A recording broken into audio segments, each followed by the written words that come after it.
저는 불심이 깊으셨던 주부모님 덕분에 유년 시절부터 불교와 인연을 맺었습니다. 할머니 손을 잡고 사찰에 다녔던 기억이 아직도 생생합니다. 초등학교 이후엔 불교 재단에서 운영하는 중학교와 고등학교에 진학했는데요. 이따금 불교 교본 공부도 했지만 이해하기 어려웠던 탓에 시간만 보내기 일쑤였습니다.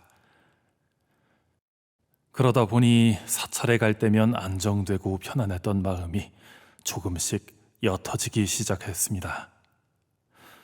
혼란스러웠던 고등학생 시절을 보내고 우연히 기독교 재단 소속 대학교에 입학했습니다. 이후 기독교 관련 강의를 수강하면서 나름대로 교리를 이해하는 계기가 되기도 했습니다.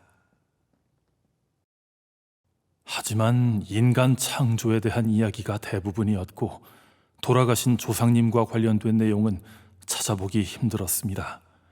그러던 중 길거리에서 만난 사람의 권유로 대진성주회에 한 달 정도 다녔습니다.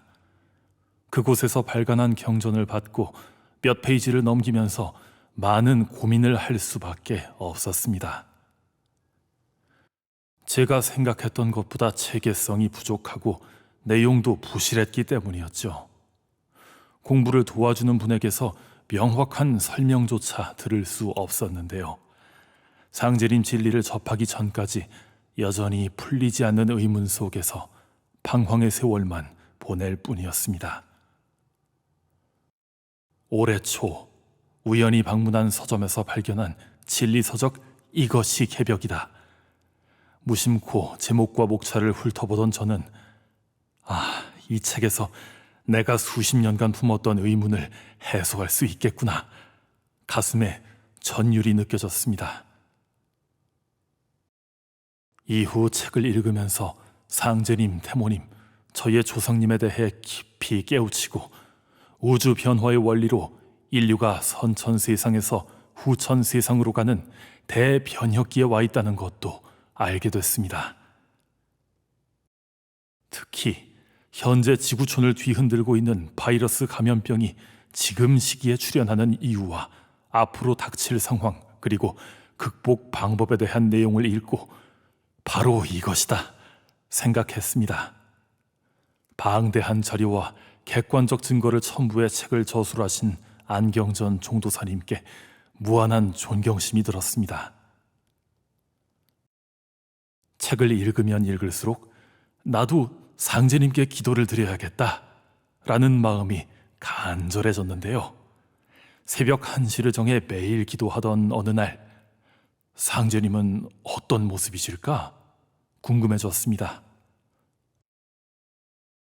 놀랍게도 몇 분 뒤 머리에 면류관을 쓰신 상제님의 모습이 보이는 것이었습니다. 지금까지 겪어보지 못했던 신비한 경험이었습니다. 4월 5일이 되자 갑자기 든 생각. 더 늦으면 안 되겠다.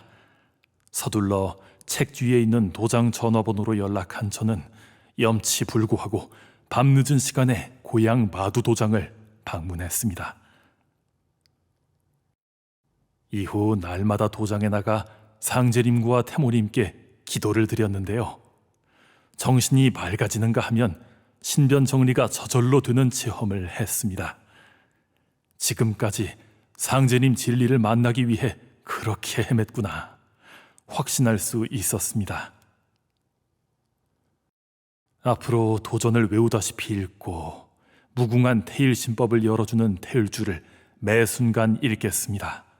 그리고 가족과 지인들에게 상제님 진리를 전해 함께 상생의 길로 가고자 합니다.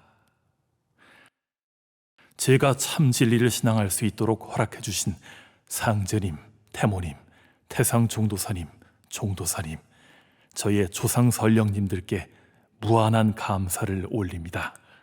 또한 진리 공부에 많은 도움을 주신 이수호사님께도 감사드립니다.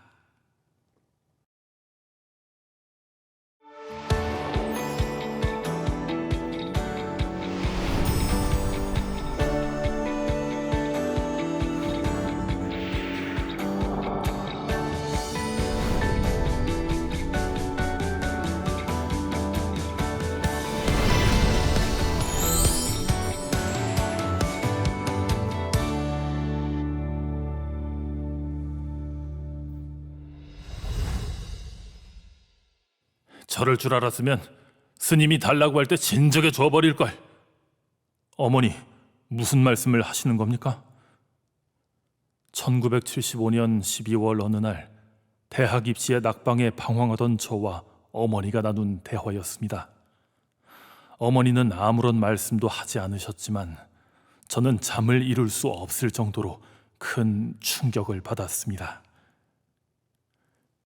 이후 어머니를 졸라 알아낸 사건의 전말, 어머니는 집에서 10여 킬로미터 떨어진 사찰을 걸어서 다니셨던 대보살이었는데, 넷째 아들이 큰 승려가 될 것 같으니 부처님께 귀하게 하는 것이 어떻겠습니까?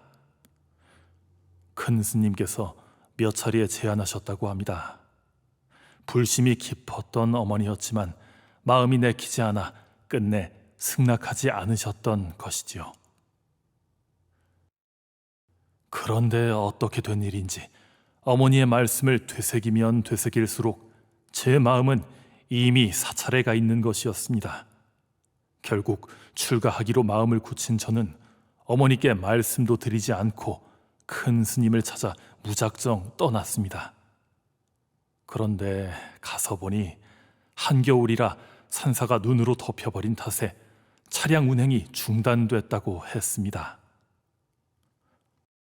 해는 지고 있는데 무릎까지 쌓인 눈을 헤치고 30여 리를 걸어갈 수 없어 여관에서 묵고 다음 날 출발했는데 얼마 가지 않아 갈등이 생기는 것이었습니다.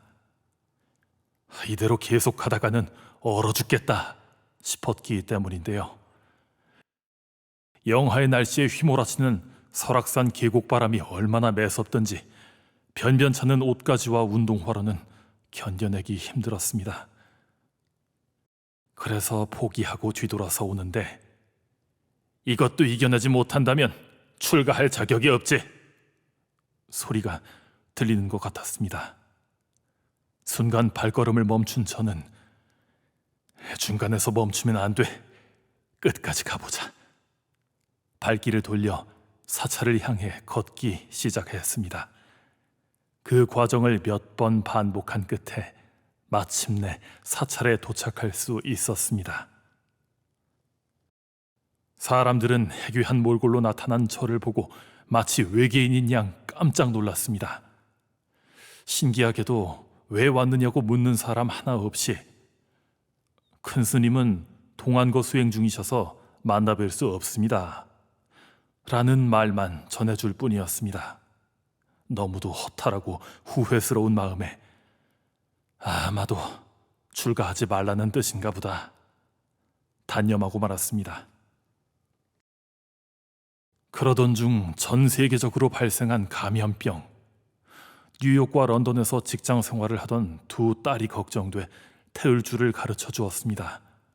하지만 제대로 받아들이지 않아 딸들을 이해시키기 위해 인터넷 검색을 하던 중 또 다른 세상이 있었구나 알게 됐습니다. 내용을 읽던 저는 맞다, 바로 이거야 라는 생각에 집에서 가까운 고향 마두도장을 방문하게 된 것이죠. 다음 날부터 시작된 상제림 진리 공부와 태을주 정성 수행. 이 수호사님은 예법부터 시작해 진리를 이해하기 쉽게 가르쳐 주셨습니다. 불교를 열심히 신앙하는 아내는 집에서 시간 가는 줄 모르고 도전을 읽던 저에게 싫은 소리도 많이 했습니다. 부부가 합심하지 못하면 천하사를 이루기 어려우니라. 대인의 도를 닦으려는 자는 먼저 아내의 뜻을 돌려 모든 일에 순종케 하여야 하나니 만일 아무리 하여도 그 마음을 돌리지 못할 때에는 분란을 이루지 말고 더욱 굽혀 예를 갖추어 경배하기를 날마다 일과로 행하라. 그러면 마침내 그 성의에 감동하여 순종하게 되나니 이것이 옛사람의 법이니라.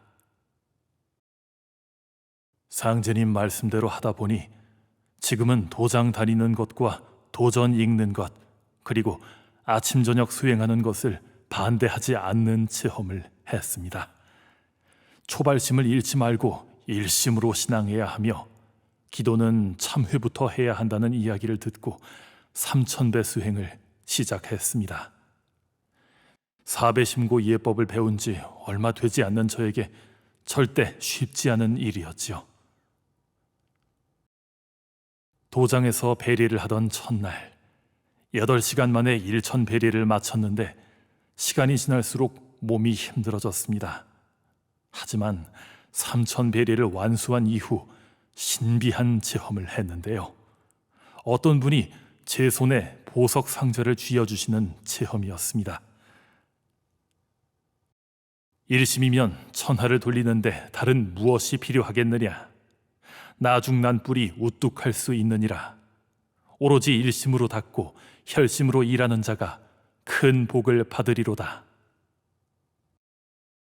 먼 길을 돌아 이제야 상제님 진리를 만났으니 초발심을 잃지 않고 일심으로 갈고 닦아 정성과 공경을 다하겠습니다. 그리고 상제님 말씀을 항상 가슴에 새기며 진법 신앙을 하겠습니다.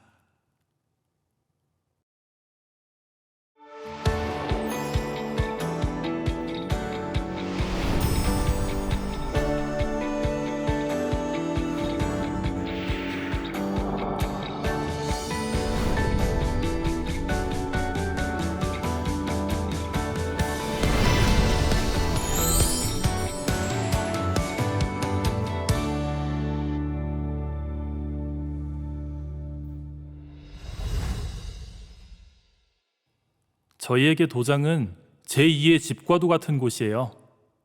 어릴 때부터 부모님과 같이 다녔기 때문에 늘 편하고 따뜻하게 느껴졌거든요.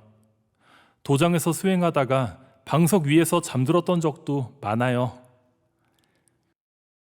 수요일, 일요일 치성을 마치면 어린이 도생들은 따로 교육을 받는데요.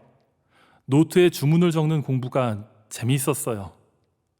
그 중에서 저는 갱생주가 제일 좋아요. 노래하는 것처럼 읽을 수 있고 무엇보다 제일 짧으니까요. 천도치성도 좋은데요. 치성을 마치고 상에 올린 음식들을 먹을 수 있거든요.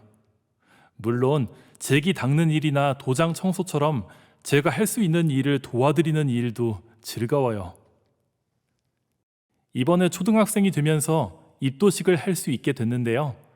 엄마랑 누나랑 했던 7일 정성 수행이 기억에 남습니다. 힘들긴 했지만 끝나고 나니까 뿌듯한 마음이 들었어요. 엄마랑 진리 공부도 했는데요. 지금은 가을 개벽기이고 세상 사람들에게 상제님 진리를 전하는 것이 제가 할 일이라는 것도 알게 됐어요. 하지만 아직은 무엇을 어떻게 해야 할지 잘 모르겠어요. 그래서 누나랑 열심히 공부하고 수행하면서 조금씩 배우려고 해요.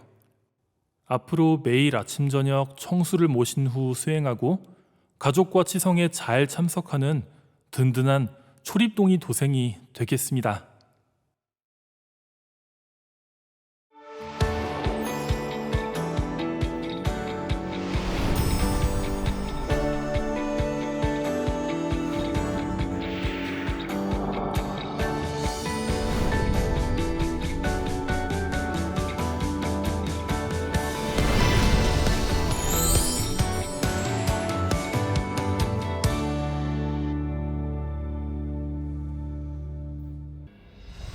저는 중국 하얼빈에서 세 자매 중 둘째로 태어났습니다. 성장하면서 항상 마음이 불안한 생활을 했는데요. 어머니가 아들을 낳지 못한다는 이유로 틈만 나면 트집 잡으셨던 아버지, 온갖 서러움을 참아야만 했던 어머니, 유년 시절을 떠올리면 행복한 기억보다 부모님의 잦은 다툼이 먼저 떠오를 정도입니다. 23살 되던 해, 이전과는 다른 삶이 시작됐는데요. 중국에서 전남 순천으로 결혼 이주를 하면서 시부모님과 함께 살게 된 것이죠. 일남 일녀, 소중한 아이들도 얻었는데요. 지금은 훌쩍 자라 저희 부부의 자랑거리가 됐습니다. 제가 결혼할 당시 시부모님은 불교를 신앙하셨는데요. 어쩐 일인지 손자가 태어날 무렵 시아버님은 기독교 신앙을 하겠다고 선언하셨습니다. 이후 극도로 건강이 나빠지기 시작한 시아버님. 저 또한 한동안 온몸이 아프고 꿈자리도 좋지 않아 힘든 생활의 연속이었는데요. 설상가상 남편마저 건강이 악화된 탓에 제가 생활전선에 뛰어들 수밖에 없었습니다. 일자리를 찾아 선택한 서울행. 아이들이 그리운 것에 비하면 하루 15시간의 노동은 아무것도 아니었는데요. 결국 아이들을 한 번이라도 더 볼 수 있겠다 싶은 생각에 대구로 일터를 옮겼습니다. 이후 얼마 되지 않아 돌아가신 외할머니. 한동안 계속 꿈에 나타나셨는데요. 큰 사찰에 가서 돌판에 기도문을 쓰면서 할머니의 극락 왕생을 빌었습니다. 그랬더니 꿈에 예쁜 옷을 입은 외할머니가 활짝 웃으면서 내가 누군지 알겠니? 라고 하셔서 기분이 정말 좋았습니다. 그러던 어느 날 인생이 바뀌는 일이 일어났는데요. 한 백화점 앞에서 역사 찾기 서명 운동을 하던 임도생님을 만나게 된 것이죠. 왠지 모르게 낯설지 않은 느낌이었는데요. 서명란에 이름과 연락처를 적었더니 월간 개벽 한권과 함께 역사 인문학 강좌가 있으니 참석하시겠어요? 권유하는 것이었습니다. 이후 강좌를 듣기 위해 방문한 대구 수성도장. 신교의 삼신과 채성문화, 한민족 9,000년 역사, 그리고 천재문화와 태을주 수행도 알게 됐는데요. 그날 밤 꿈에서 들은 누군가의 음성. 태을주를 읽어야 한다. 다음날 임도생님에게 연락한 저는 태을주를 알려주세요 라고 부탁했습니다. 며칠 후 방문한 도장에서 임도생님에게 제 이야기를 들은 포정님의 말씀. 선천은 삼국시대이고 후천은 상생시대입니다. 우주의 여름철에서 가을철로 넘어가기 위해선 우주의 주제자이신 상제님의 무국대도를 만나야 합니다. 그리고 태을주와 시천주제를 많이 읽어야 합니다. 저는 망설임 없이 그날부터 21일 태을주 정성수행을 시작했는데요.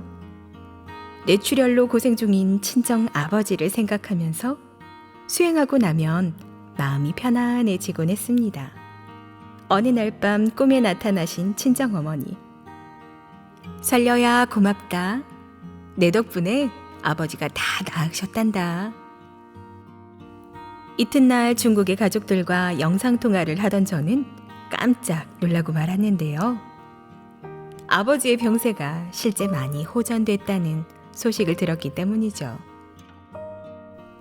작년 10월 27일 상제님 성탄 대치성 태을궁에 다녀온 후 황금색 잉어와 수영하는 꿈을 꾸기도 했습니다. 21일 정성수행을 마친 후 도장에서 입문식을 봉행했는데요. 증산 상제님과 태모 고수부님에 대해 좀 더 많이 알고 싶어요. 소감을 발표한 저는 그날부터 도장에서 진리 공부를 시작했습니다. 새벽 수행에도 참여했습니다. 같이 수행하는 도생이 많으니 항상 힘차게 한마음으로 읽어야 합니다. 그리고 105배례를 할 때도 호흡에 맞춰 정성을 다해야 합니다. 부장님은 수행법을 강조해 주셨는데요. 수행 기간 동안 정포감님의 천도식에도 참여할 수 있었습니다. 그날 집에 가서 기분이 좋아 덩실덩실 춤을 추었는데요. 행복하기 이를 데 없었습니다. 얼마 전 참여한 태을궁 1박 2일 수행. 태을주 도공수행을 하던 저는 갑자기 1000배례를 해야겠다는 생각이 들었는데요. 6시간 정도 배례하면서 지나온 제 인생이 필름처럼 펼쳐지는 것을 목격할 수 있었습니다. 또한 한많은 삶을 회원하고 싶다 생각이 떠오르며 마음이 아팠습니다. 하지만 얼마 지나지 않아 나는 할 수 있다 강한 믿음이 생기기 시작했는데요. 태월궁에서 천배례를 하며 값진 깨우침을 얻을 수 있어 감사한 마음뿐이었습니다. 상제님 진리를 신앙하기 위해 인간으로 태어난 것을 알게 된 지금, 오로지 사람 살리겠다는 마음으로 우주의 주제자 증산 상제님과 한 마음으로 살아가길 서원합니다.